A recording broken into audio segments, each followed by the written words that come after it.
Hey, so it's super fucking hot today in Brooklyn. It's like maybe 40 degrees Celsius or something.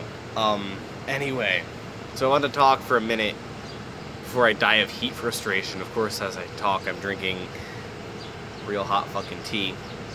I wanted to talk about 12 promoter theory, which is sort of something I stumbled into very much as someone who lives in the Northeast, so be aware of that as I get into this.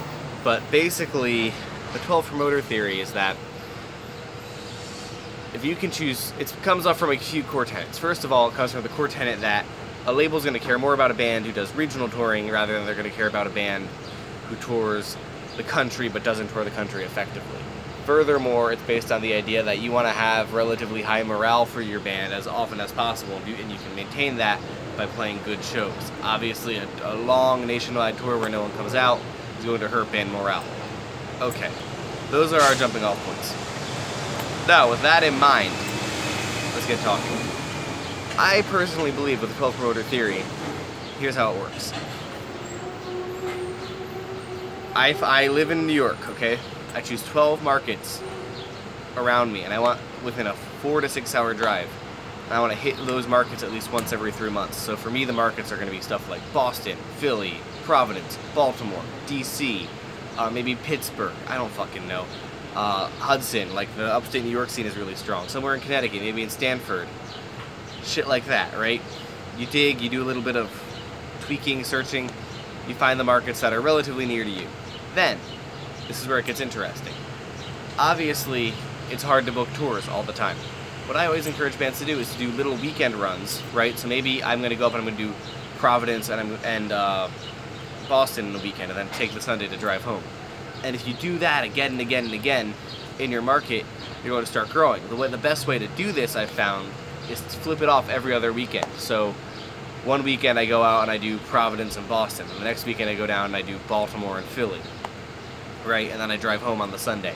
And if you keep doing that every other weekend, you're going to end up playing 48 shows a year, but never repeat markets more than once every 3 months. So you're going to be a known regional act. You're going to have hit the cool markets, you're going to have built up a scene in those markets, and you're going to be able to grow from there a lot more effectively than if you had done 2 national tours where you played to 10 people in the same town twice, 6 months apart. Does that make sense? And then once you start to like actualize that, I think it gets really effective. I love my clients in RuneScart are doing this because now, or even that band Arcaris with Drew Smith from Indianapolis, another band that really understands it. Same with Void King, right? Because what those bands are doing is they're going out and they're just building up followings in other local scenes right near them.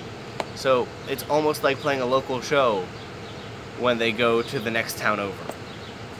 And now that they have that, okay, well once they do a week-long loop out, or maybe they tackle some new markets, well they've got 2 6 shows on the way out, and they have 2 6 shows on the way back.